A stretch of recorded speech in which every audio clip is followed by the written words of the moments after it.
रिश्ते। सुबह के 7:30 बजे थे जब निधि स्कूल के लिए तैयार हुई तो चुपके से ऊपर मम्मी के बेडरूम में गई। धीरे से डोर सरकाया तो देखा कि सारा सामान बिखरा पड़ा था। नीचे ड्राइंग रूम में आई तो पापा सोफे पे बेसुध सो रहे थे। अपने रूम में आकर अपनी गुल्लक से 50 रुपए निकालकर पॉकेट में रख लिए और बैग उठाकर बस के लिए निकलने लगी। तो सरोज आंटी ने निधि को बोला, बेटा आलू का परांठा बनाया है, लो खा लो। निधि ने मायूस नज़रों से सरोज आंटी को देखा। नहीं आंटी, भूख नहीं है। सरोज ने ज़बरदस्ती टिफ़िन उसके बैग में डाला। निधि स्कूल के लिए निकल गई। सरोज सोचने लगी, बेचारी छोटी बच्ची, साहब और मेम साहब की लड़ाई झगड़े से इस 13 साल की उम्र में कितनी बड़ी हो गई है। सरोज पिछले 10 सालों से नेहा और नरेश के यहाँ पर काम कर रही थी। दोनों मल्टीनेशनल कंपनी में काम करते थे, वो भी ऊंचे पदों पर। निधि उनकी इकलौती बेटी है, किसी चीज़ की कोई कमी नहीं है, पर हर समय एक दूसरे से लड़ते रहते थे। नरेश पिछले कुछ समय से नेहा को तलाक देना चाह रहा था। निधि जिम्मेवारी उठाए। नेहा निधि की जिम्मेवारी नरेश को देने के साथ साथ जायदाद में भी हिस्सा चाहती थी।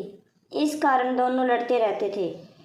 बच्चे की जिम्मेवारी कोई नहीं लेना चाहता था, इसलिए दोनों एक दूसरे के लिए अपशब्दों का भी इस्तेमाल करते थे। बेचारी निधि स्कूल से घर आकर अपने कमरे में दुबक जाती, केवल सरोज आंटी से ही बात करती थी। रोज की तरह नेहा और नरेश ने नाश्ता अपने अपने कमरे में किया और ऑफिस के लिए निकल गए। करीब 12 बजे स्कूल से कॉल आया, जल्दी हॉस्पिटल पहुंचो, निधि को चोट आई है। हॉस्पिटल पहुंचकर पता चला कि निधि बहुत ऊपर से सीढ़ियों से गिर गई है। आईसीयू में रखा गया है, ऑपरेशन की तैयारी हो रही है। सिर में बहुत गहरी चोट आई थी। ऑपरेशन शुरू हुआ पर जिंदगी मौत से हार गई। नेहा और नरेश स्तब्ध रह गए। उन्हें ऐसा झटका लगा कि अपनी सुध-बुध खो बैठी। निधि की दादी आ गई थी। बेटा बहू को देखकर नफरत से मुंह फेर लिया।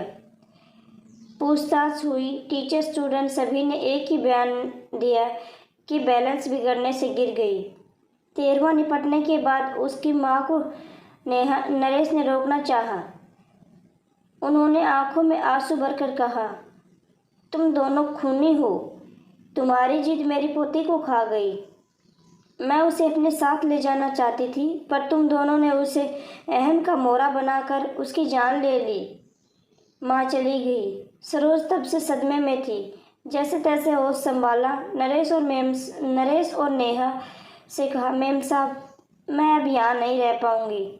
इस दीवारों में निधि की सिसकियाँ भरी पड़ी हैं। उसे मैंने अपनी गोद में तो कभी छिप छिप कर रोते देखा है। मेरा मन किया तो उसे मैं यहाँ से भगा कर ले जाती, पर मैं डरपोक थी, ऐसा नहीं कर सकी। अगर चली जाती तो शायद आज निधि जिंदा होती। नरेश और नेहा के पास अब शायद कुछ कहने को रहा नहीं था। जैसे जैसे दिन बीतते रहे, उनका झगड़ा एक अजीब सी बर्फ में तब्दील हो चुका था। उनकी सारी भावनाएं अंदर ही अंदर एक खामोशी अख्तियार कर चुकी थी। संडे का दिन था। बड़ी मुश्किल से नेहा ने निधि के रूम का दरवाज़ा खोलने की हिम्मत जुटाई। महीनों बाद उसके कमरे में कदम रखे थे। कैसे माँ बाप थे वे दोनों। उसका रूम, उसका बेड, तकिया, उसकी किताबें, पेंसिल, स्कूल बैग सब वैसे का वैसे रखा था। अलमारी खोली तो उसमें उसके कपड़े नीचे गिर पड़े। उसका हल्का सा ब्लू कलर का नाइट सूट जो वह अक्सर पहना करती थी। नेहा ने रोते हुए उसमें से सामान निकालने लगी। तभी उसके हाथ में एक ब्लू कलर की डायरी लगी। उसने कांपते हाथों से उसे खोला। आगे के कुछ पेज फटे हुए थे। पेज दर पेज टूटते दिल की दास्तां छोटे छोटे टुकड़ों में दर्ज की गई थी। मम्मी पापा, मैं आपको डियर नहीं लिखूंगी, क्योंकि डियर का मीनिंग प्यारा होता है। आप मम्मी कहते हो कि मैं तुम्हारी बेटी हूँ, और मम्मी आप कहते हो कि तुम्हारी बेटी, आप ये दोनों, पापा आप कहते हो कि ये तुम्हारी बेटी है, मम्मी आप कहते हो कि तुम्हारी बेटी है, तुम आप दोनों में से ये क्यों नहीं कहते कि ये हमारी बेटी है। अगले पेज पर लिखा था, जब मैं मामा के घर जाती हूँ, मामा मम्मी अपने मुझे बहुत प्यार करते हैं। मम्मी पापा, मैं आपको डियर नहीं लिखूंगी क्योंकि डियर का मीनिंग प्यारा होता है।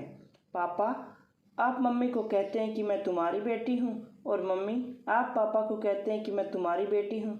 आप दोनों कभी ये क्यों नहीं कहते कि ये हमारी बेटी है। अगले पेज पर था, जब मैं मामा जी के घर जाती हूँ, मामा मामी मुझे बहुत प्यार करते हैं। मामी अन्नू को जब प्यारा बच्चा, मेरा बच्चा कहती हैं तो मुझे लगता है कि मैं प्यारी बच्ची नहीं हूँ। मम्मा, मैं तो आपका सारा कहना मानती हूँ, फिर भी आपने मुझे कभी मेरा बच्चा क्यों नहीं कहा। एक पेज पर लिखा था, मैं जब बुआ के घर जाती हूँ तो मुझे बहुत प्यार करती हैं, पर खाना हमेशा नक्श की पसंद का बनता है। मम्मा, मुझे राजमा बहुत पसंद है। मैंने आपको बनाने को कहा तो आपने कहा परेशान मत करो, जो खाना है सरोज आंटी को बोला करो, वो बना देंगी। मम्मा, मैंने राजमा खाना छोड़ दिया है, अब मुझे अच्छा नहीं लगता।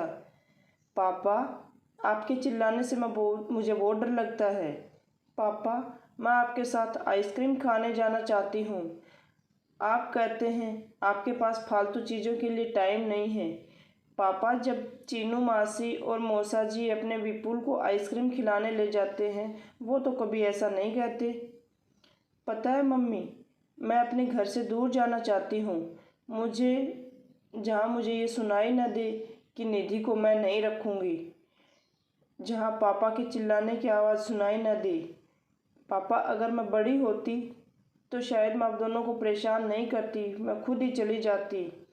मैं आप दोनों से बहुत प्यार करती हूँ, आप दोनों मुझे प्यार क्यों नहीं करते। एक पेज पर लिखा था, I love you Saroj aunty, मुझे प्यार करने के लिए, जब मुझे डर लगता है तो मुझे अपने पास सुलाने के लिए, मेरी हर बात सुनने के लिए।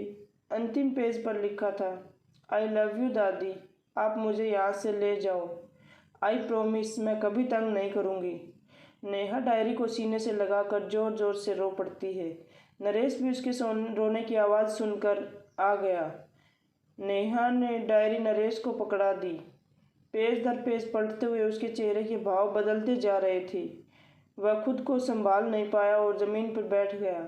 नेहा रोते हुए, नरेश, पता है वो एक्सीडेंट नहीं था, आत्महत्या थी, सुसाइड था।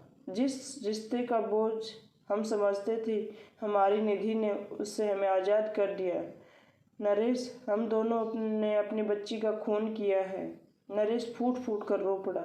ये कहानी हर घर की है जहाँ माँ बाप बच्चों के सामने लड़ते हैं या घर टूट कर बिखरते हैं, और उन टूटते रिश्तों का सबसे बड़ा खामियाजा बच्चे भरते हैं। अगर आप अच्छी परवरिश नहीं दे सकते तो आपको बच्चे का जन्म देने का कोई अधिकार नहीं है। अच्छी परवरिश का मतलब रुपए पैसे सुख सुविधाएं का होना नहीं होता। इसका मतलब है आप अपने बच्चे को जब ज़रूरत है तो कितने उसके करीब हैं।